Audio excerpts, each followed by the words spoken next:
అందరికీ నమస్కారాలు. దక్షిణ కాశీగా పేరుగాంచిన వేములవాడ శ్రీ రాజరాసం సన్నిధిలో అభివృద్ధి కార్యక్రమాలు, విస్తీర్ణ కార్యక్రమాలు ప్రారంభం కాబడతా ఉన్నాయి. గౌరవ ముఖ్యమంత్రి శ్రీ రేవంత్ రెడ్డి గారి ఆదేశాలతోటి దేవాదాయ శాఖ మార్చులు కొండ సురేఖ గారు, జిల్లాకు సంబంధించిన మంత్రులు అందరం కూడా సుమారు 150 కోట్లు వెచ్చించుకొని ముందుకు పోతున్నటువంటి సందర్భంలో ఇప్పటికే 47 కోట్లతో రోడ్డు వెడల్పు కార్యక్రమం పూర్తి చేసుకున్నాం. ప్రస్తుతం వేములవాడ రాజన్న ఆలయాన్ని విస్తరించే క్రమంలో వచ్చేటువంటి భక్తుల సేఫ్టీని కూడా దృష్టిలో పెట్టుకొని ఎవరికి ఇబ్బంది తలెత్తకూడదని చెప్పని అర్జిత సేవలు భీమేశ్వర ఆలయంలో ప్రాచీన కాలం నాటి తృతయుగం నుంచి కూడా వేములవాడ రాజన్న ఆలయం నిర్మాణమైనటువంటి సందర్భంలో నిర్మాణమైనటువంటి భీమేశ్వర ఆలయంలో వచ్చేటువంటి భక్తులకు అర్జిత సేవలకు సకల సౌకర్యాలు ఏర్పాటు చేయాలని చెప్పని 3,40,00,000 రూపాయలు కూడా ఏర్పాటు చేయడం జరిగింది. నిన్నటి రోజు 11వ తేదీన అక్కడ వచ్చే భక్తులు కూడా అన్ని ఏర్పాట్లు కూడా పూర్తి చేయడం జరిగిందన్నమాట. సందర్భంగా చెబుతూ భారతీయ జనతా పార్టీకి సంబంధించినటువంటి మిత్రులతో పాటు కేంద్ర మంత్రివర్యులు పెద్దలు సంజయ్ గారు ఇచ్చినటువంటి సూచనలు, సలహాలు కూడా మేము తీసుకొని ముందుకు పోయే క్రమంలో వేములవాడ పరిరక్షణ సమితికి సంబంధించినటువంటి పెద్దలతో ఆలోచనకు అనుగుణంగా పట్టణ ప్రజలు, రాజన్న భక్తులు ఇచ్చిన సూచనలు, సలహాలు తీసుకొని మేము ఎవరు చెప్పినా భక్తుల విశ్వాసాన్ని కొనసాగించే విధంగా వారి ఆలోచనకు అనుగుణంగా మేము మా విధానాలను మలుచుకుంటూ ముందుకు పోతున్నటువంటిది ఇప్పటికే అనేక సందర్భాలు చూడడం జరిగింది. రాజన్న ఆలయ అభివృద్ధి జరిగేటువంటి క్రమంలో రాజన్న ఆలయం మూసివేత ఉండదు, రాజన్న ఆలయం బంద్ ఉండదని ఇప్పటికే అనేక మార్లు పలుమార్లు చెప్పినటువంటి సందర్భాన్ని మరోసారి గుర్తు చేస్తూ రాజన్న ఆలయంలో యథావిధిగా సుప్రభాత వేళ నుండి రాత్రి వరకు కూడా ప్రతి పూజా కార్యక్రమాన్ని బ్రాహ్మణోత్తముల చేత, వేద పండితుల చేత లోక కళ్యాణ కొరకు జరిగేటువంటి కార్యక్రమాలు జరుగుతుంటాయి. ఇదే సమయంలో నేను భక్తులకు, మిత్రులకు విజ్ఞప్తి చేస్తున్నా. ఇదే సమయంలో రాజన్న ఆలయంలో సుమారు 64 నుంచి 70 కొత్తగా పిల్లర్లు వేసి అన్విటి మండపాలు నిర్మాణం చేయదలుచుకున్నాము. ఈ విస్తీర్ణలో భాగంగా ఆ 64 నుంచి 70 పిల్లర్లు నిర్మాణం చేసే క్రమంలో 120 పైల్స్ దవ్వాల్సినటువంటి అవసరం వస్తున్నది. ఆ పైల్స్ పెద్ద పెద్ద మిషన్ల ద్వారా అండర్ గ్రౌండ్ లో ఎక్కడికి గట్టి దరి వస్తుందో గ్రామాలంటూ గట్టి దరి వచ్చేంత వరకు కూడా ఫౌండేషన్ వెళ్ళాలి కాబట్టి మిషన్ ద్వారా పంపించి 120 పైల్స్ ను మిషన్ ద్వారా దవ్వి ఆ గట్టి దరి దొరికేంత వరకు వెళ్లి అక్కడి నుంచి కాంక్రీట్ ద్వారా భూభాగానికి వచ్చి ఆ పైన 64 పిల్లర్లు నుంచి 70 పిల్లర్లు నిర్మాణం చేసి వాటిపైన ఈ మండపానికి సంబంధించి స్లాబ్ వేయాల్సిన అవసరం ఉంది.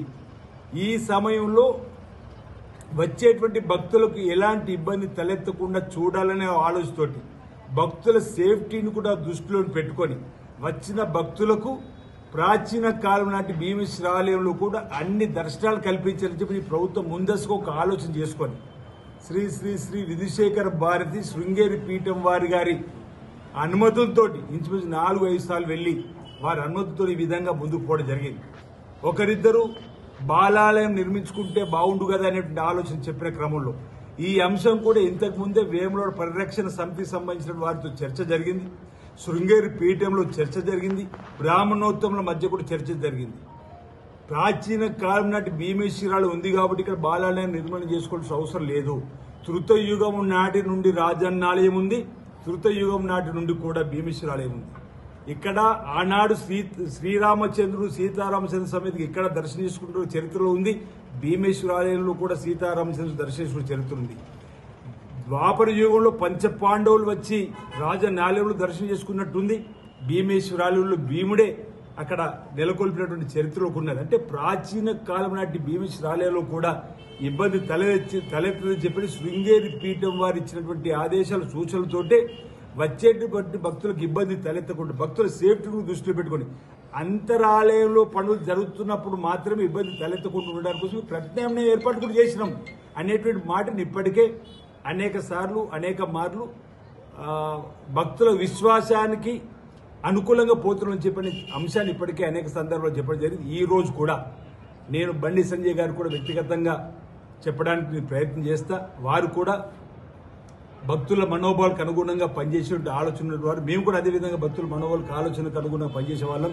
తప్పనిసరిగా రాజన్న ఆలయాన్ని అందరి ఆలోచనకు అనుగుణంగానే మేము ముందుకు తీసుకొని పోతాం. ఇది ఒక్కటి ఎజెండా కాదు, ఇది భక్తుల ఎజెండాగా మేము ముందుకు పోతున్నాం.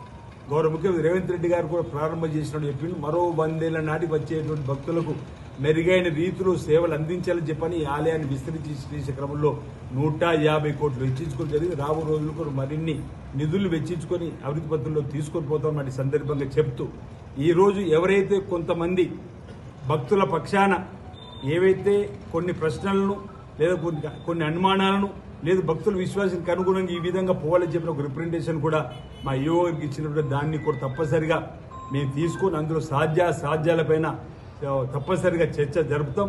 భక్తుల మనోభావాలకు అనుగుణంగా వారు చెప్పినటువంటి ఆలోచనలు కూడా తీసుకుని పోవడానికి మాకు ఎలాంటి బేసిజాలు లేవని చెప్తున్నాం. మీ లక్ష్యం, మా లక్ష్యం, అందరి లక్ష్యం, రాజన్న భక్తుల లక్ష్యం ఒకటే కావాలి, రాజన్న ఆలయ అభివృద్ధి విస్తరణ. అందులో మీ అందరి సహకారం కావాలని ఇవ్వాలని సందర్భంగా నేను కోరుతూ మీ ఆలోచనకు అనుగుణంగా ముందుకు పోయే ప్రయత్నం చేస్తామని చెప్పండి. ఇల్లు నిర్మాణం చేసుకున్నప్పుడు ఇంట్లో ఉండలేని పరిస్థితుల్లో బయటకు వెళ్లి ఇల్లు ఎలా విధంగా నిర్మాణం చేసుకుంటామో ఆ సమయంలో భక్తులకు సహకరించవలసింది మేము కోరుతా ఉన్నాం. ఆ సమయంలో భక్తులకు ఎలాంటి ఇబ్బందులు తలెత్తకుండా ఉండాలని ఈరోజు భీమేశ్వరాలలో చేశాం. కాబట్టి ఈ అంశం కూడా 19-20 తేదీన శృంగేరి పీఠాధిపతి శ్రీ శ్రీ విధుశేఖర భారతి గారు రాబోతున్నారు. వారి దగ్గర కూడా ఈ అంశాన్ని చర్చించి ఆ లోపల ఇప్పుడు అన్ని చుట్టుపక్కల మీరు చూస్తున్నారు పాత పురాతనకు సంబంధించినటువంటి ప్రాచీన కాలం నాటి నిర్మాణాలు ఏ విధంగా చేయాలని చెప్పినటువంటి నమూనాను కూడా పవర్ పాయింట్ ప్రెజెంటేషన్ కూడా వేములవాడలో ఇచ్చిన సందర్భంలో కూడా వారి అనుమానాలను నివృత్తి చేసి వాటిని కూడా కొన్ని సాధ్యాలపై చర్చించి కొన్నింటి కూడా మేము అంటే మీరు చూస్తారు భవిష్యత్తులో కూడా ఏమేమి చేయాలని వాటిని కూడా చేసేటువంటి ప్రయత్నం చేస్తూ ఉంటాం. రోడ్డు వెడల్పు సంబంధించి కూడా కార్యక్రమం మొదలు కాబోతుంది. రాజన్న ఆలయ అభివృద్ధి కూడా మరి ప్రారంభమయ్యే దశలో భక్తులందరికీ సహకారం ఇవ్వాల్సిందిగా ఈ సందర్భంగా పేరున విజ్ఞప్తి చేస్తా ఉన్నా. వచ్చేటువంటి భక్తులకు ఎలాంటి ఇబ్బందులు తలెత్తకుండా ఉండడానికి భీమేశ్వర ఆలయంలో ఆల్రెడీ దర్శనాల కోసం ఏర్పాట్లు కూడా చేయడం జరిగింది.